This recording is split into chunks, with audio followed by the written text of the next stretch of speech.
جه مش نفسه يطلع يصب الدور الرابع، عرف ان كل دي فالصو. مش نفسه يطلع يركب مرسيدس، كل دي فالصو.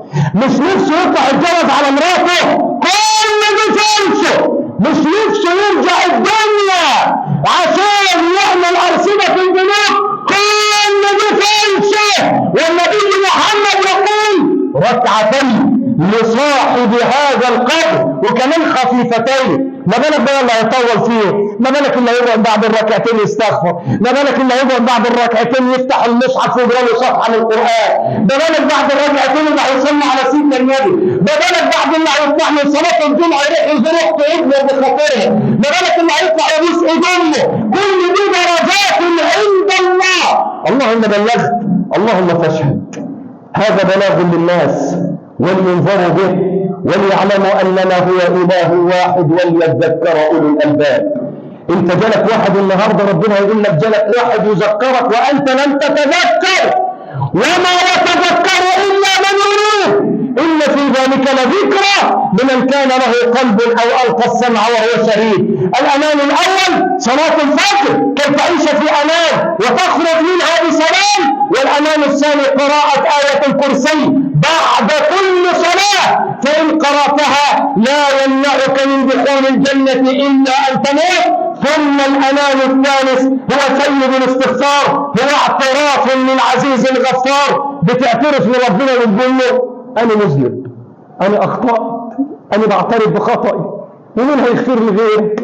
وكل نعمه فيا بتعترف بالنعم بقى، كل نعمه فيا منك، وكل فضل علي منك، كل فضل علي منك. اللهم انت ربي لا اله الا انت، خلقتني وانا عبدك، وانا على عهدك ووعدك ما استطعت، اعوذ بك من شر ما صنعت، ابوء لك، يعني بعترف، انا بعترف، ابوء لك بنعمتك علي وابوء لك بذنبي فاغفر لي، فانه لا يغفر الذنوب الا بس.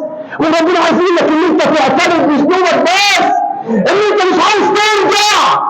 الامان الرابع سريعا، والا والله عايز اعرض مره واثنين وثلاثه عشان تخش هنا، انك لا تهدي من احببت.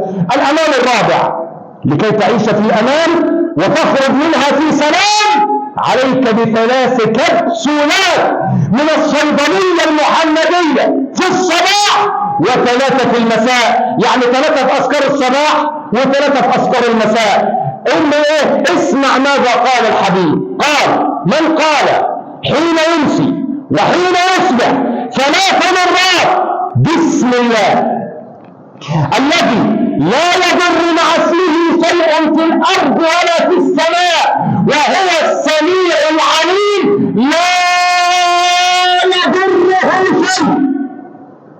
الحديث الثاني من قال حين يمسي وحين يصبح 3 مرات بسم الله الذي لا يضر مع اسمه شيء في الارض ولا في السماء وهو السميع العليم لم تصبه فجأة بلاء.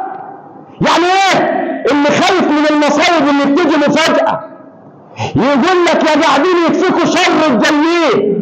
اللي بيخاف من يجيله تليفون يكون فيه مصيبة او خبر محزن عليك بهذا. ولذلك دار الافتاء والازهر والاوقاف وجمهور اهل العلم اوصى بهذا الدواء ايام كورونا. ربنا ما عاد يعودها، ربنا ما عاد. البلاء ده من ذنوبنا، من ذنوبنا. الناس اتعظت ما اتعظتش، اتعظوا بالناس اللي راحت. لا شوف بنعمل ايه؟ عليك باخذ الاسباب الطبيه مع هذا الدواء من سيد البشريه.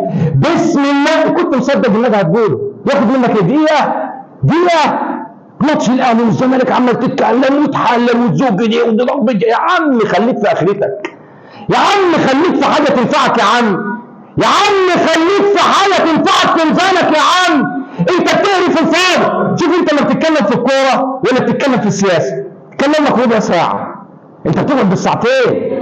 وممكن في الجامع تكون مخلوق ان هم ما خلوش الصلاه، مستعجل، وبطلع بره الاقيك بترغي في الحياه في التفاهه.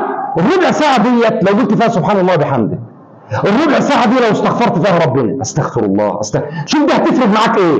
لان انت في عرض حسنه يوم القيامه. الذكر اللي بقول لك عليه العلماء يقولوا عليه ضد المصائب الفجائية اللي بتجيلك فجأة. أنا أقول بسم الله الذي لا يضر مع اسمه شيء في الأرض ولا في السماء وهو السميع العليم. يقولها 3 مرات الصبح و3 مرات بالليل، لا يضره شيء ولم تصبه فجأة بلاء. أكمل الأمان الخالص بعد جلسة الاستراحة. أقول قولي هذا وأستغفر الله.